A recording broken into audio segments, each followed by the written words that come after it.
Olá, amigos do Jornal Taperá, que nos acompanham pela TV Taperá, aqui na internet e nas redes sociais. Estamos aqui com o juiz Dr. Cláudio Campos da Silva, responsável pela Justiça Eleitoral no município de Salto. Estamos aí na semana de eleições, no dia 7, próximo domingo. Todos os brasileiros deverão ir às urnas para votar para presidente, para governador. Os paulistas elegerão 2 senadores e também um deputado federal e deputado estadual. Caro doutor, por gentileza, primeiro a gente agradece o carinho e a disposição de estar nos atendendo, como o senhor sempre tem feito. O Brasil tem vivido aí esses últimos dias antes da eleição um clima bastante tenso na disputa presidencial sobre quem vai para o segundo turno, contra quem. É um clima que poucas vezes a gente tem visto aí no período democrático brasileiro. Essa questão preocupa o senhor enquanto juiz, enquanto responsável pela eleição aqui no município de Salto? E que cuidados o senhor tem tomado junto com a sua equipe para que seja um dia de votação tranquilo? Bom, primeiramente, Nelson, muito obrigado ao Jornal Taperá, mais uma vez, pela oportunidade da gente poder falar, né? É uma função da Justiça Eleitoral trazer essas elucidações para os eleitores, né, e colaborar para que o processo eleitoral ele prossiga da melhor forma possível. Esse clima, de fato, ele é novidade para a gente, essa polarização, né, talvez tenha acontecido em 1990, na primeira eleição pós-regime militar, mas aqui em Salto não tivemos nenhum problema com relação a isso. Via de regra, essa eleição onde onde não são escolhidos prefeitos e vereadores, são eleições mais tranquilas nos municípios, né? Os ânimos não tendem a se acirrar. Então, por enquanto, não tivemos nada. Temos o receio, né, de que no dia da votação isso possa ocorrer, eventualmente em correligionários entre eventuais candidatos, principalmente na esfera presidencial, mas em cada colégio, em cada local de votação, sempre tem nas imediações um policial militar ou o patrulhamento da guarda municipal, que também fica responsável pela segurança do local de votação e também de quem está se dirigindo aos colégios para votar. A gente percebe que esse acirramento de ânimos ele ocorre mais no ambiente virtual, né? Mais na internet, não tanto em confrontos físicos, né, nas cidades. Aconteceu um atentado contra um candidato a presidente, mas me parece que foi um fato isolado e quero crer que isso não vai voltar a acontecer. Então, eu tenho a esperança, né, e peço que aos eleitores que isso continue assim, de que a gente consiga fazer esse dia de votação agora no dia 7 de outubro, tranquilo, todo mundo respeitando a opinião adversa, a opinião contrária, e a coisa vá bem. Mas, caso necessário, temos a Polícia Militar e a Guarda Municipal que vai nos ajudar durante a eleição. O que o eleitor poderá fazer no dia 7? Eu posso votar com algum material alusivo ao meu candidato?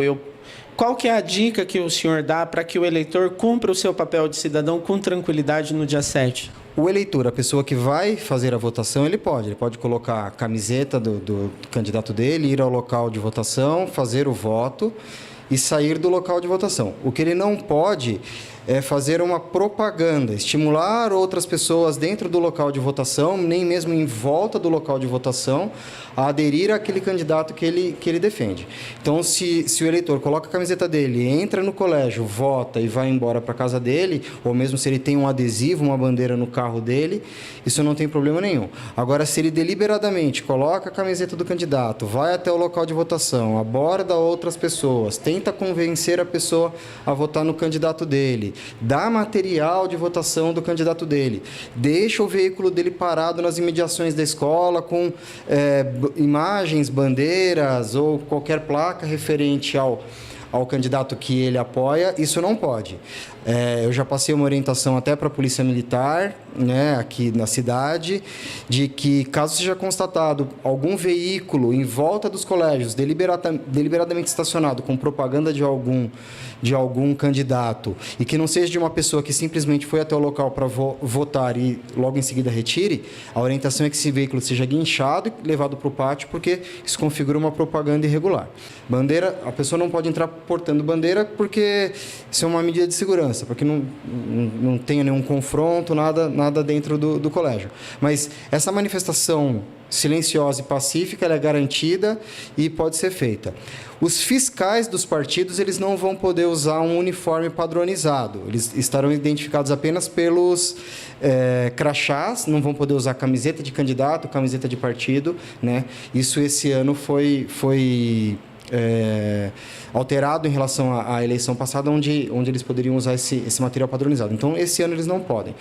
Os fiscais dos partidos, dos candidatos, podem estar dentro do colégio, podem acompanhar as eleições, mas também não podem abordar os eleitores, não podem tentar convencer ninguém a votar no candidato que eles estão apoiando.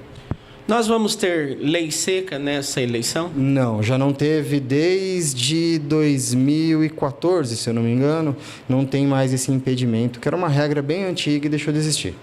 No caso da apuração, terminada a votação no dia 5, às 5 horas do dia 7, a previsão de vocês é de concluir a contagem de voto aqui de Salto até que horas? Na última eleição, eram apenas 2 cargos em que as pessoas votavam, era prefeito e vereador. A gente conseguiu concluir por volta das 20 horas e 30 minutos aproximadamente. Isso depende muito da velocidade com que a gente consegue transmitir os dados via internet para o TSE. Se caso a gente não tenha nenhum problema com essa transmissão dos dados, eu acredito que a gente deva conseguir concluir entre 20 e 30, 21 e 30. O volume de dados é um pouco maior, porque são 6 candidatos que a pessoa vai ter que votar, então o volume de informações, de dados transmitidos pela internet é um pouco maior, o que pode ocasionar uma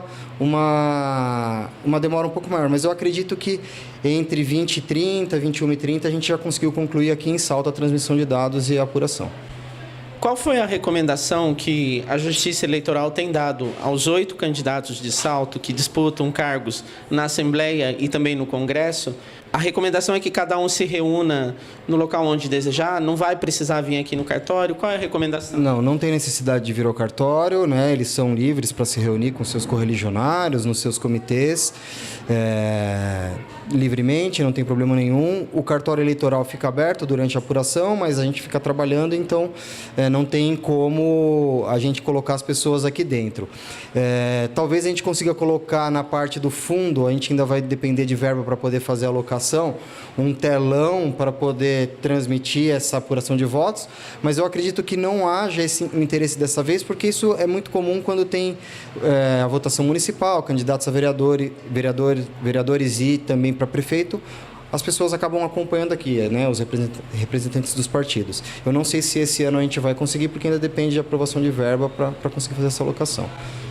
Como que tem sido a disputa aqui em Salto entre os 8 candidatos? Tem havido denúncias de erros, de crimes eleitorais ou infrações eleitorais que exigiram a atuação da equipe do cartório e a sua enquanto responsável? Até o momento nós tivemos 3 denúncias referentes à propaganda irregular.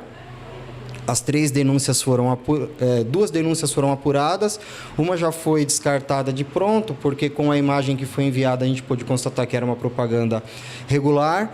Outras 2 foram apuradas e foram tomadas as medidas necessárias. Uma tinha o material de um candidato em tamanho diverso do que era permitido por não ser o comitê dele. A gente determinou a retirada e isso foi cumprido sem nenhum problema. Então, foram casos pontuais, isolados, sem nenhum problema para a gente.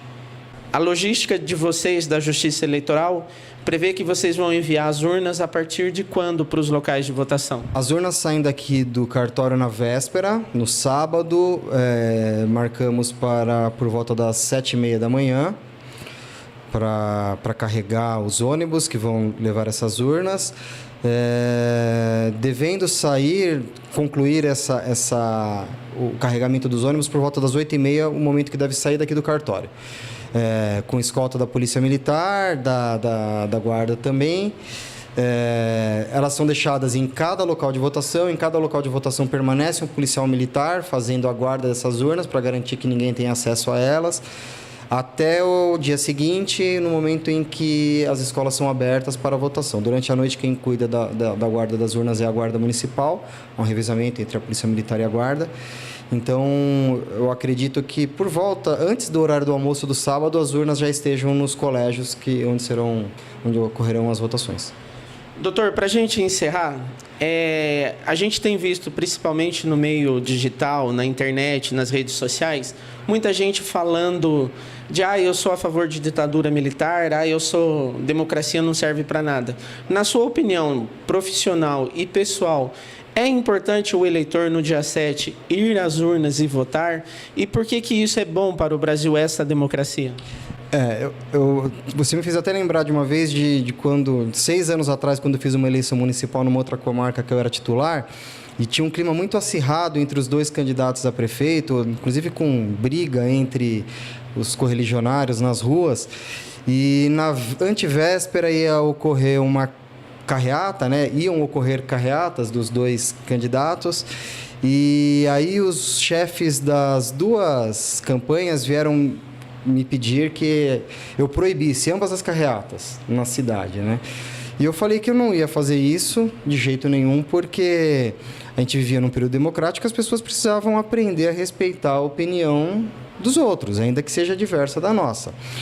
Que durante muito tempo as pessoas brigaram para ter esse direito de poder se manifestar, brigaram para ter direito de votar. Muitas pessoas morreram por causa disso aqui no nosso país, e que não seria eu a ficar obstando o direito de manifestação das pessoas. O nosso país vive uma democracia há pouco tempo, né?